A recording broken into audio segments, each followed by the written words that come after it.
Good morning. Hi, how are you? कैसे हो आप लोग?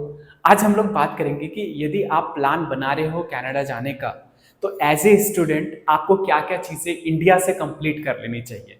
तो सबसे पहले, यदि आप इंडिया में हो और आपने प्लान बनाया आफ्टर ग्रेजुएशन कि मुझे कनाडा के अंदर जानी है, तो सबसे पहले अपने डिग्री से रिलेटेड कोई भी एक स्किल को डेवलप कर लो जो खुले मार्केट में अपनी स्किल को बेच सको।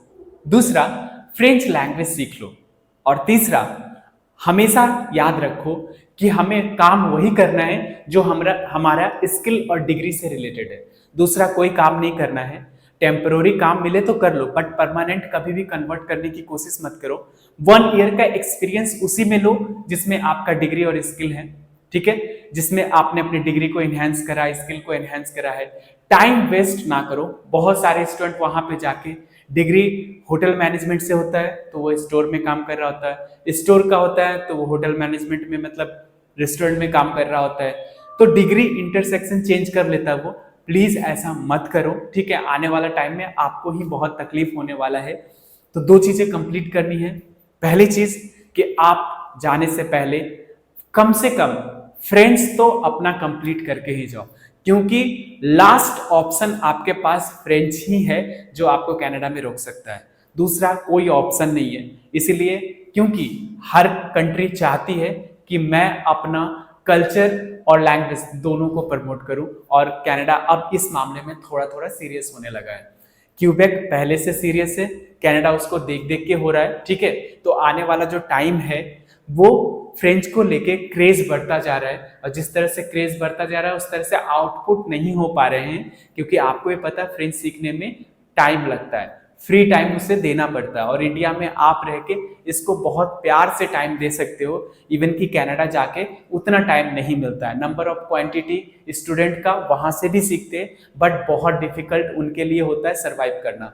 दूसरा सबसे इंपॉर्टेंट, आप इंडिया में हो और प्लान बना रहे हो तो ऑब्वियसली है 1 से 1.5 साल आपका निकल ही जाता है। उस दरमियान आप फ्रेंच कॉलेज में या फ्रेंच एकेडमी में या फिर फ्रेंच कहीं से भी आप एटलीस्ट सीखना शुरू कर दो। यूट्यूब से, नियरेस्ट कोई सेंटर है वहां पे जाके कुछ भी आप शुरू करो, और आज से ही शुरू कर दो यदि आपका प्लान कनाडा जाने का है तो। अदरवाइज जो कंडीशन आप देख रहे हो, वहां से जो स्टूडेंट रिटर्न आ रहे हैं, उसको देख के आपकी आंखों से आंसू रुकने का नहीं है। ध्यान रखिए कि जो चीजें कनाडा मांग रहा है वो आपको किसी भी हालात में देने ही पड़ेंगे, दूसरा आपके पास ऑप्शन नहीं है।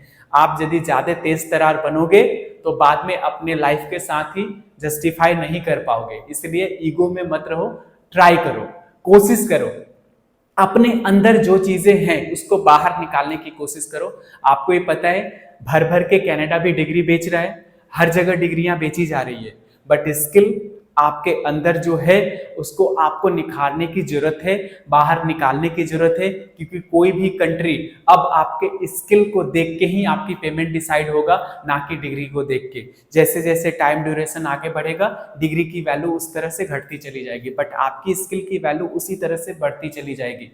तो प्लीज बी केयरफुल। और यदि आप कनाडा जाने का प्लान बना रहे हो तो 2 चीजें करना बहुत जरूरी है इंडिया से ही। सबसे पहली बात कि आप अपने अंदर फ्रेंच लैंग्वेज को इनहेंस करो, और दूसरा अपने स्किल देखो कि आप किस में एक्सपर्ट हो और आप उसके लिए क्या कर सकते हो। उसके लिए क्लासेस करो, उसके लिए आपको जो भी करना है आप करके अपने स्किल को एनहेंस करो। फिर आप देखो कितना मजा कनाडा में आ रहा है, क्योंकि कनाडा आपको सब कुछ देने को तैयार है, बशर्ते कि आप लेने की कैपेसिटी रखो अपने पास में। Thank you so much. लॉबीवीपी फ्रेंच एकेडमी आपके लिए मास्टर प्लान लेके आया है। आप भी टैफ एग्जाम की प्रिपरेशन करना चाहते हो तो इसकी टाइम ड्यूरेशन 9 मंथ है। 9 मंथ में आप बहुत अच्छा अपना मार्क्स लेके आ सकते हो और अपना पीआर अचीव कर सकते हो। इस क्लास में आपको 2 तरह का इंजेक्शन मिलते हैं। पहला, लाइव क्लास के साथ भी आप जा सकते हो, और आप रिकॉर्डिंग क्लास के साथ भी जा सकते हो। 2 क्लास के अकॉर्डिंग जैसे, तो फर्स्ट 3 मंथ में हम लोग ग्रामर और वॉकेब बिल्डअप करते हैं। यहाँ से आपको मिलता है 300 वर्ड में किसी भी टॉपिक पे लिखना आपको आता है। 300 अप्रॉक्स मतलब 2 से 3 मिनट आपको किसी भी टॉपिक पे बोलना आ जाता है, और मोर देन 50% आपको चीज़ें समझनी आती है पहले ही सेमेस्टर में।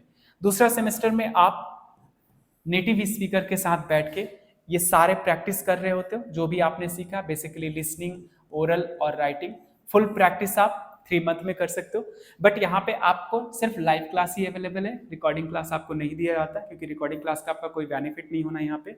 और लास्ट में आपका जो भी स्ट्रेटजी है, जिस भी एग्जाम को आप देना चाहते हो, प्रॉपर टैफ का एग्जाम देना चाहते हो, तो इसकी आपकी मॉडल टेस्ट पेपर के साथ में प्रॉपर प्रैक्टिस और आपका मार्क्स रिवीजन करवाया जाता है। तो आपको भी लगता है कि मेरे क्लास के साथ जुड़ना चाहिए, तो आप नीचे दिए गए नंबर, ये मेरा नंबर है, और यदि आप कनाडा में हो तो ऊपर के 2 नंबर पे आप कॉल करके अपना बुक कर सकते हो class. Thank you so much.